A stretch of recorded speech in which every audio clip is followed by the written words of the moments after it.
This is the legend of Befana.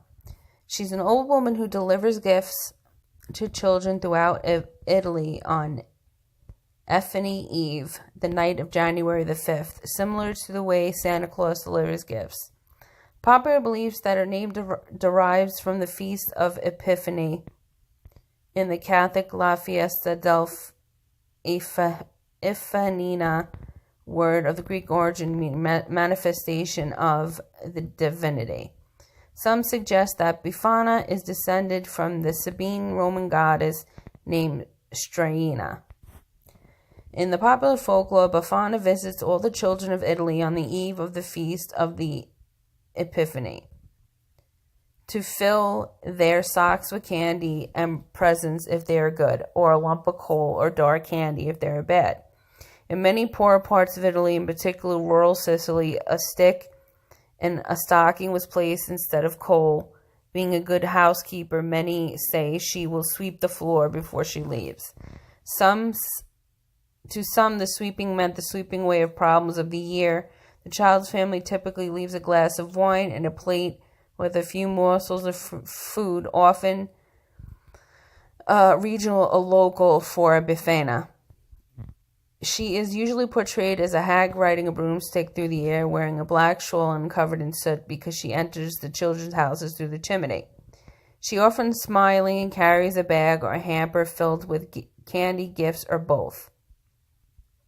Christmas alleges that Befana was approached by the biblical magi, also known as the three wise men, and a few days before the birth of infant Jesus, they asked for directions to the Son of God, as they had seen his star in the sky, but she did not know. She provided them with shelter for the night, and she was considered the best housekeeper in the village with the most pleasant home.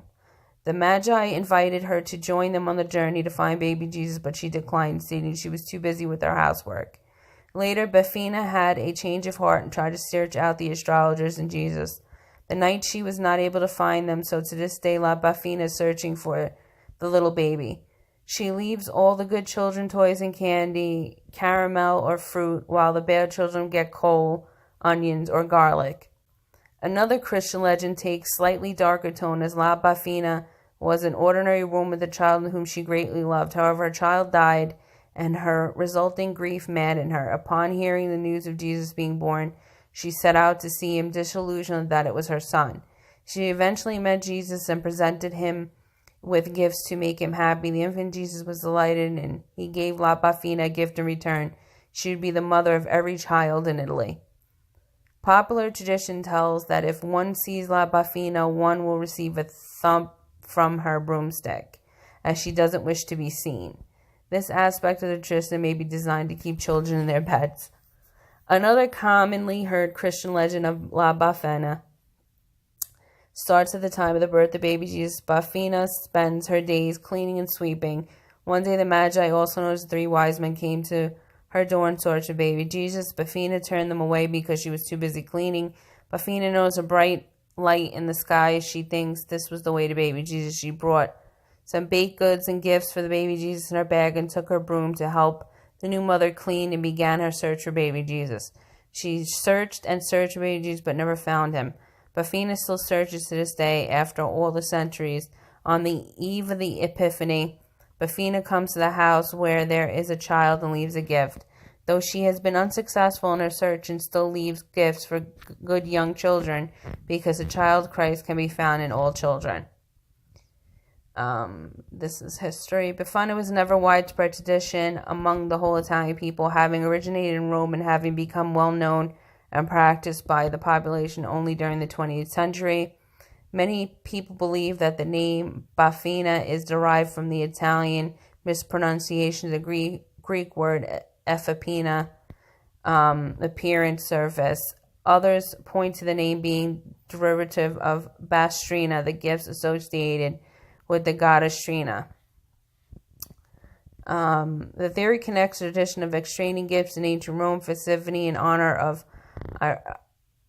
Ianus and Strina in Italian Christmas gift used called Strana, celebrated at the beginning of the year when the Romans used to give each other gifts. The tradition of Befana appears incorporated with other pre-Christian popular elements were adapted to Christian culture related to the celebration of New Year. The old lady character should be represented the old year just passed by, ready to be burned in order to give place to the new one. In many European countries, the tradition still exists of burning a puppet of an old lady at the beginning of the new year called the Befana in northern Italy. With clear Celtic origins, Italian anthropologists trace Befana's origins back to the Neolithic beliefs and practices. A team of anthropologists also wrote about Befana as a figure that evolved into a god associated with fertility and agriculture. Today, Befana is celebrated all throughout Italy and has become a national icon. The regions of the Marches, Umbria, and Latium, her figure is associated with the Papal States, where the Epiphany held the most importance. Ubina is thought to be her official home. Every year there's a big festival held to celebrate the holiday. About 30,000 to 50,000 people attend. Hundreds of Befana presents swinging from the main tower.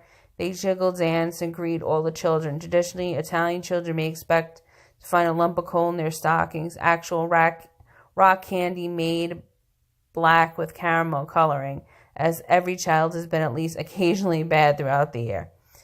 3 places in Italy nowadays associated with Befana tradition is the Pisa Navona in central Rome, the site of a popular market each year between Christmas and the Epiphany, where toys, sugar, charcoal, and candies are on sale. The Feast of Epiphany in Rome was immortalized by 4 famous sonnets in the Roman dialect, 19th century Rome. Poet Giuseppe Gioacchino Belli. The town of Urbino and Providence, where the National Befana Festival is held the year, usually between January 2nd and 6th. The House of Befana is scheduled to be built, and the post office has a mailbox for letters addressed to Befana, mirroring what happens with Santa and his kids. In other parts of the world where vibrant Italian communities exist, traditional involvement in Befana may be observed and shared and celebrated with the wider community. In Toronto, Canada, for example, a Befana corps shows up in winter solstice each December to sing in the Kingston Market Festival of Lights parades. Women, men, and children dress in Befana costumes, sing love songs to serenade the sun to beckon its return. The singing hads gather in the street to give candy to children, to cackle, screech, to accordion music, and sing every key imaginable, and delightful parade participants. Sometimes Befana's dance and the parade goers dust down, willing the parade goers by. Here's a poem to her. The Befana comes by night with her shoes all tattered and torn. She comes dressed in the Roman way. Long live Befana. Here comes Befana. She comes from the mountains in the deep of night. Look how tired she is, all wrapped up in snow and frost and north wind. Here comes Befana. And that is the Italian legend of Befana.